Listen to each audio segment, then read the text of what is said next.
എന്താണ് mind? Compare ചെയ്യുവാണെങ്കിൽ it's just like a garden. What you grow there shapes your life. നമ്മുടെ മനസ്സാകുന്ന ഗാർഡനിൽ നമ്മൾ എന്ത് ഗ്രോ ചെയ്യുമോ അതനുസരിച്ചിരിക്കും നമ്മുടെ ജീവിതം. Every thought you have is just like a seed. നമ്മുടെ മനസ്സിൽ വരുന്ന ഓരോ തോട്ട്സും സീഡാണ്. Some seeds grow into courage, wisdom and strength. Others, when unchecked, grows into weeds. അത് റിസൾട്ട് തരുന്നത് ഫിയർ ആയിരിക്കും, വീക്ക്നെസ് ആയിരിക്കും, സെൽഫ് ഡൗട്ട് ആയിരിക്കും, നെഗറ്റീവ് ബിലീഫ്സ് ആയി മാറും.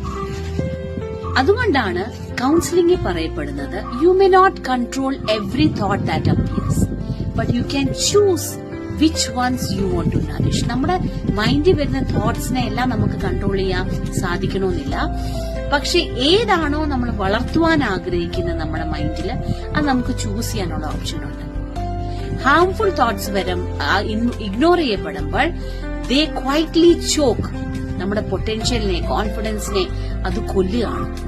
പക്ഷെ അപ്പോൾ തന്നെ പോസിറ്റീവ് തോട്ട്സ്, റിയലിസ്റ്റിക് തോട്ട്സിനെ നമ്മൾ വാട്ടർ ചെയ്ത് തന്നെ വളർത്തുവാണെങ്കിൽ the mind becomes calmer, stronger and more aware. അതാണ് മൈൻഡ് അവയർനെസിന്റെ ആവശ്യം വരുന്നത്. ഏത് തോട്ടാണോ നമുക്ക് വളർത്തേണ്ടത് ജഡ്ജ് ചെയ്യുമല്ല, ഓരോ തോട്ട്സിനെ നമ്മൾ നോട്ടീസ് ചെയ്യുക, choose wisely. So remember, what are only the thoughts that help you to grow. God bless.